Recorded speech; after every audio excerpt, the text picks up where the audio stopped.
मानेंगे अमेरिका के बात तो युद्ध कर देगा, और युद्ध में अमेरिका के पास पूरी दुनिया में सबसे बड़ी नौसेना है, पूरी दुनिया को वो 7 अलग अलग टुकड़ों में बांटा है, जैसे हम इंडिया पे। तो अगर इधर कुछ भी होगा ना तो अमेरिका का 7वां बेड़ा आएगा हमला करने, इन देशों पे काउंटर करने के लिए 7वां बेड़ा आएगा। आप सुने होंगे 1971 की लड़ाई में 7वां बेड़ा आया था, वो ये को जहाज नहीं था, 7वां बेड़ा में देखिए इतनी जहाजें हैं, सब ये पानी वाली जहाजें इतनी हैं, इनके पास पनडुब्बी है, डिस्ट्रॉयर है, फ्रिगेट है, विमान वाहक पोत है, कम से कम 400 से ज्यादा लड़ाकू जहाज है, हेलीकॉप्टर है, टैंक है, सब लेके आ जाता है सब।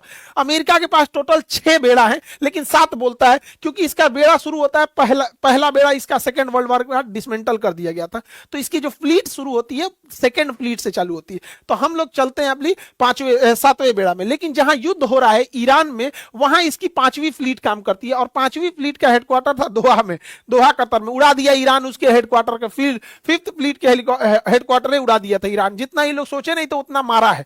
अब समझते हैं लोग कि अमेरिका, इसराइल और अमेरिका ने मिलकर कौन कौन से हथियार का यूज किया है, किन जहाजों का यूज किया है, और कैसे वो रडार को जाम कर देते हैं, मिसाइल को चकमा दे देते हैं। वो कैसे किसी देश के अंदर घुस के वेनेजुएला के राष्ट्रपति को लेकर चले गए, पता तक नहीं चलने गया। 100-150 जहाज लेके चले जाते हैं, कोई रडार पे पता नहीं चलता है। तो देखिए इतनी टेक्नोलॉजी के लिए पैसे की जरूरत पड़ती है। तो अमेरिका ने सेकेंड वर्ल्ड वॉर के समय से ही पूरा इंतजाम कर रखा था। अमेरिका दुनिया में ऐसे संगठनों का काम किया है जो अमेरिका के लिए काम करते हैं, जैसे इंटरनेशनल मॉनेटरी फंड, आईएमएफ दुनिया में ना, सब किसी को अगर शॉर्ट टर्म के लिए लोन की जरूरत है, 1 साल 2 साल के लिए शॉर्ट टर्म के लिए लोन की जरूरत है, तो आईएमएफ देता है। लेकिन आईएमएफ पे सबसे ज्यादा वोटिंग राइट अमेरिका का है, यानी अगर अमेरिका वीटो कर देगा तो आईएमएफ किसी को लोन नहीं देगा। इसलिए अमेरिका इसे सॉफ्ट पावर के तौर पे यूज करता है कि कोई भी गरीब देश या जिसकी अर्थव्यवस्था डगमगा रही है वो अमेरिका से नहीं उलझता है, क्योंकि वो आईएमएफ और वर्ल्ड बैंक में भी अमेरिका का ही सबसे ज्यादा वोटिंग राइट है। तो अगर आपको लॉन्ग टर्म लोन चाहिए, 50 साल के लिए, 30 साल के लिए, बुलेट ट्रेन बनाने के लिए लॉन्ग टर्म लोन चाहिए तो वर्ल्ड बैंक से लेना पड़ेगा, शॉर्ट टर्म लोन चाहिए तो आईएमएफ से लेना पड़ेगा। और इन दोनों पर अमेरिका चाहेगा तभी लोन देंगे लोग, अदरवाइज में नहीं देंगे, क्योंकि इन बैंकों के निर्माण में सबसे ज्यादा पैसा अमेरिका ने ही लगाया था, क्योंकि सेकेंड वर्ल्ड वॉर के समय किसी के पास पैसा नहीं था, तो अमेरिका के खिलाफ कोई नहीं जाता है। अमेरिका डब्ल्यूटीओ में सबसे ज्यादा दबदबा रखता है, वो चाहेगा तो उसके व्यापार को सुरक्षित रहेगा। उसके गूगल को आप एंट्री में नहीं रोक सकते हैं, उसके सॉफ्टवेयर को नहीं रोक सकते हैं, उसके माइक्रोसॉफ्ट को नहीं रोक सकते हैं, टेस्ला को नहीं रोक सकते हैं, अभी स्टारलिंक आ रहा है, सब डब्ल्यूटीओ से कानून बना देता है। और अगर कोई देश ज्यादा नियम कानून बनाएगा तो उसको यूएनओ से दबवा देता है। यूएनओ में हम लोग का कश्मीर मुद्दा अटका हुआ है। हाँ, अब चाइना, ब्रिटेन, जिसके पास खुद में भी यूएनओ का पावर है, अमेरिका इतना, वो उसका अमेरिका कुछ नहीं कर पाता है। तो ये अमेरिका की सॉफ्ट पावर है। इसके अलावा अमेरिका दुनिया के पैसे को कंट्रोल करता है स्विफ्ट कोड की तरह। दुनिया में आप कहीं से भी पैसा ट्रांसफर करेंगे तो स्विफ्ट कोड चाहिए। जिस तरह अगर देश में आपको पैसा ट्रांसफर करना है कर्नाटक से छत्तीसगढ़, छत्तीसगढ़ से दिल्ली, तो आपको आईएफएससी कोड चाहिए। लेकिन अगर इंटरनेशनल पेमेंट करना है तो विदाउट स्विफ्ट कोड से नहीं हो सकता है। अगर इससे बाहर कर देगा आपका पूरा पेमेंट फंस जाएगा। रूस को इसने बाहर कर दिया था। वो पूरी दुनिया में रिसर्च करके, जब अमेरिका के पास इतने पैसे आ जाते हैं तो उसके यहाँ के स्टूडेंट अब ये हिस्ट्री ज्योग्राफी थोड़े पढ़ता है, वो सोचता है और क्या रिसर्च करे, तो वो लोग रिसर्च कर करके अलग अलग सोशल मीडिया बनाते हैं। इस सोशल मीडिया को पूरी दुनिया में फैलाते हैं। अब देखिए, चाहे ईरान की लड़ाई हो या इजराइल की लड़ाई हो या अमेरिका जीते या कोई जीते, सोशल मीडिया पे धड़ल्ले से वीडियोस बनेंगे और जम के कमाएंगे सब अमेरिका के बैठे सिलिकॉन वैली में इन सोशल मीडिया के जो भी मालिक हैं लोग। उनको ना वीडियो बनाना है ना कुछ, अपना सोशल मीडिया बना दिए, भांजते हैं लोग। अरे सोचिए ना भैया, उनके सोशल मीडिया में हम लोग के प्रधानमंत्री ट्वीट खेलते हैं लोग, ट्वीट करते हैं लोग, पूरी दुनिया चल रही है। मेल चल रहा होता है, गूगल मेल कितना जरूरी होता है। विदाउट ईमेल आपका मोबाइल काम नहीं करता है। आप कोई भी एप्लीकेशन डाउनलोड करते हैं तो प्ले स्टोर से करते हैं। आप कहीं भी कुछ भी चीज सर्च करते हैं तो गूगल से सर्च करते हैं। आपका कोई मोबाइल होगा वो एंड्रॉइड पे चलता होगा, कोई भी कंप्यूटर होगा वो आपका विंडोज पे चलेगा। कोई कंप्यूटर उठा लीजिए, या तो विंडोज होगा या तो आईफोन या तो iOS होगा। इन्हीं चीजों, यही चीज देख रहे हैं, दुनिया का कोई भी मोबाइल या कंप्यूटर इसी पे काम करता है। अब हम लोग अपना फोन पे यूपीआई बना लिए, तो ठीक है हम बना लिए, लेकिन उसे जाके लिस्ट कहां करेंगे? तो उसे जाके लिस्ट करेंगे आप प्ले स्टोर पे। आप यूपीआई कहां से लाए थे? या तो प्ले स्टोर से लाए होंगे या फिर आप गूगल से सर्च किए होंगे, जीमेल से आपका मोबाइल चल रहा होगा। तो पूरी दुनिया को ये कंट्रोल करते हैं, तो कोई इनसे दुश्मनी भी लेना नहीं चाहता है। और ये बहुत बड़े बड़े व्यापार करते हैं। ये लोग हवाई जहाज बनाते हैं, दुनिया में करोड़ों करोड़ों की कमाई करते हैं, बोइंग कंपनी के जहाज। और जब ये हवाई जहाज बनाएंगे, इनके पास अथाह पैसा होगा, तो फिर उससे टेक्नोलॉजी का, नए टेक्नोलॉजी का यूज करेंगे, पूरी दुनिया को जाल में फंसा के रखे हैं। सेकेंड वर्ल्ड वॉर में पूरी दुनिया चौपट होगी, इनके पास पैसा पैसा था, ये पैसा को सिक्योर करने गए, कोई काम नहीं किए, केवल रिसर्च किए, अब नया रिसर्च किए, उस पर अपना पेटेंट कर लिए, अपनी मजबूत कर लिए, दूसरे को केवल अपना सामान बेचते हैं।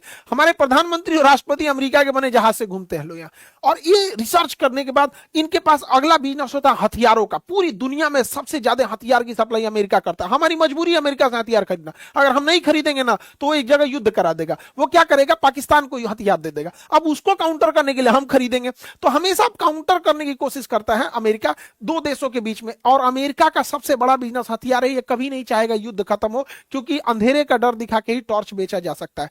अब इसके बाद वो पूरी दुनिया के पेट्रोल पे कब्जा करना चाहता है। अमेरिका का खुद का पेट्रोल है। अरब देश में जो 57 मुस्लिम कंट्री हैं, ये 57 बहनों को, भाई तो अब कहना ठीक नहीं है इन लोगों को, क्योंकि इनके पास इतनी हिम्मत नहीं है, भारत से चूड़ियां भी भेज देनी चाहिए उन लोगों को, कि कम से कम देखो यूक्रेन को कितने बहादुरी से लड़ा था, देख लो उस 85 साल के खौमैनी को अमेरिका के सामने नहीं झुका था। तो ये अरब देश की 57 बहनें, तो आप बहनें लोग, आप 57 बहनें लोग को आप समझिए, इन लोगों को अमेरिका कंट्रोल करके रखा है। बोलेंगे तो खांसेंगे लोग यहाँ पे, अदरवाइज में इनके पास कुछ नहीं हो, तो तेल मिल गया तो अलग बात है। तो उन लोग के तेल पे अमेरिका इनडायरेक्ट कब्जा किया है। अब दो देश जो बच जाते हैं जो तेल जिनके पास रहता है अमेरिका के अलावे, तो वो हो जाते हैं वेनेजुएला, रूस और ईरान। वेनेजुएला को उसने किडनैप कर लिया, ईरान पे उसने धावा बोल दिया है, रूस को ये लोग इनडायरेक्टली उलझा के रखे हैं। तो पूरी दुनिया के पेट्रोल पे कब्जा कर लेगा डोनाल्ड ट्रंप, और डोनाल्ड ट्रंप बनेगा पेट्रोल पंप। वो अपने आप को पेट्रोल पंप बनना चाहता है, और पूरी दुनिया पैसा इस्तेमाल करे अमेरिका का डॉलर। अब मजबूरी है पूरी दुनिया का कि अमेरिका का डॉलर इस्तेमाल कीजिए, अमेरिका से तेल खरीदिए, अमेरिका से जहाज खरीदिए, अमेरिका से हथियार खरीदिए, आप अमेरिका के बने सोशल मीडिया का इस्तेमाल कीजिए, अमेरिका के बैंकिंग सिस्टम का इस्तेमाल कीजिए, अमेरिका के बनाए संस्थाओं का इस्तेमाल कीजिए, अमेरिका के बने मोबाइल और अमेरिका के बने इन्हीं सारी चीजों का, आपको कंप्यूटर, लैपटॉप, इन्हीं सब का इस्तेमाल करना पड़ेगा। और अगर आप नहीं करिएगा तो आपके ऊपर युद्ध नाप देगा, अमेरिका उसके लिए युद्ध कर देगा। कोई देश, चाहे वो सद्दाम हुसैन हो, पेट्रोल और डॉलर मना किए थे, ईरान हो, पेट्रोल और डॉलर मना किया था, वेनेजुएला पेट्रोल और डॉलर मना किया था, मोहम्मद गद्दाफी लीबिया पेट्रोल और डॉलर मना किया था। ईरान की लिटरेसी रेशियो महिलाओं का 99% है, लिटरेसी रेशियो इसके मामले में अमेरिका से ज्यादा ठीक है उन लोग का, लेकिन उसके ऊपर सोशल मीडिया का इतना दबाव है, इतना सैंक्शन लगा दिया कि अर्थव्यवस्था टूट गए।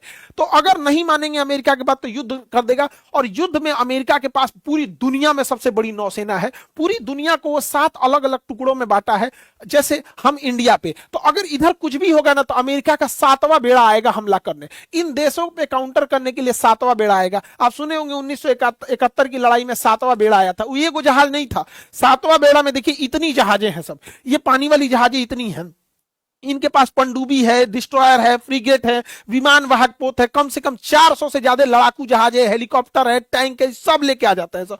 अमेरिका के पास टोटल 6 बेड़ा है, लेकिन 7 बोलता है क्योंकि इसका बेड़ा शुरू होता है, पहला बेड़ा इसका सेकेंड वर्ल्ड वॉर के बाद डिसमेंटल कर दिया गया था, तो इसकी जो फ्लीट शुरू होती है सेकेंड फ्लीट से चालू होती है।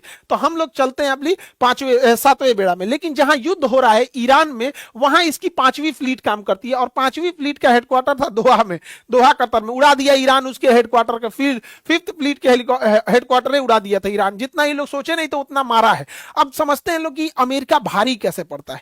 देखिए अमेरिका के पास खतरनाक खतरनाक जहाज है सब, जिसमें सबसे जबरदस्त उसका काम करता है ग्राउलर EA-18 यानी EA-18G, इसका ऐसे कॉमन नाम होता है ग्राउलर। अमेरिका के हर जहाज का एक कोड होगा और एक कॉमन नेम होगा, हम ऐसे बता देते हैं, आप याद कर लेगा, कई बार कभी कभी पूछ देता है एग्जाम्स वगैरह में। तो EA इसका कोड नाम है, ग्राउलर है। ये इतना खतरनाक जहाज है, इसके कोना पे देखिएगा ना, इसका विंग टिप्स को देखिएगा, यहां पर इसका एक बहुत हैवी जनरेटर लगा हुआ है, और इसमें एक तरह का रडार है। ये जनरेटर है, ये 10 किलोवाट का पावर जनरेट करता है, 10 किलोवाट का, और इतना भयंकर बीम छोड़ देता है। यहां से ये ऐसे बीम निकालता है यहां से, और ये दोनों विंग्स पे, और अगर जहां कोई रडार देख लिया, जैसे ये रडार देखा ना, तो 10 किलोवाट का इसके ऊपर बीम छोड़ देगा, ये रडारे काम करना छोड़ देगा। तो अभी इस रडार पे जहाज दिखेगा, और अचानक इतना बीम छोड़ देगा ना, इसका रडार का नाम है ALQ, ताकि ये ही काम करना छोड़ देगा। जिस पे जहाज दिख रहा था वो इसका स्क्रीन ब्लर हो जाएगा, अजीब हो जाएगा,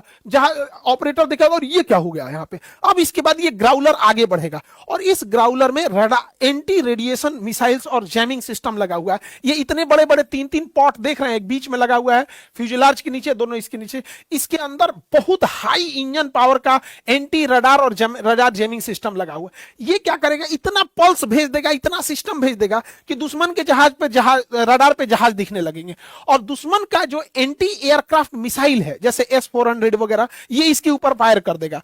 और जब फायर कर देगा तब पता चलेगा एक्चुअल में वहां जहाज नहीं था, ये एक नकली मैसेज किया था, नकली भेज दिया था। जैसे कई बार क्या होता है, रॉन्ग नंबर हमारे मोबाइल पे फोन आ जाता है तो हम लोग बोल देते हैं ना रॉन्ग नंबर, तो ये रॉन्ग नंबर भेज देता है।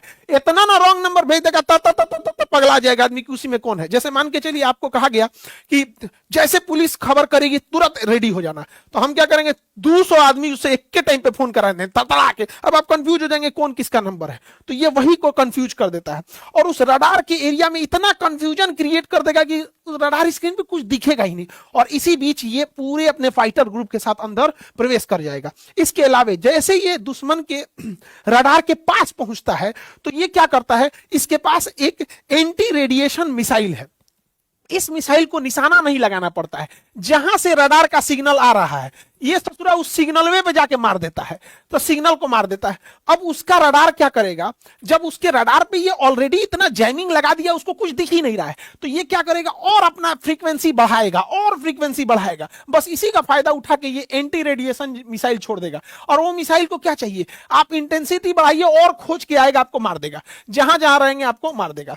इनकेस अगर इसको मारने कोई दुश्मन का जहाज आ गया तो ये साइड विंडर मिसाइल रखता है, पास के जहाज को मारने के लिए, दूर के जहाज को मारने के लिए अलग मिसाइल रखे रहता है, तो हवा से हवा में मार देता है और पहली पीढ़ी में आके पूरे रडार सिस्टम को अंधा करके चला जाता है। अब आते हैं इसके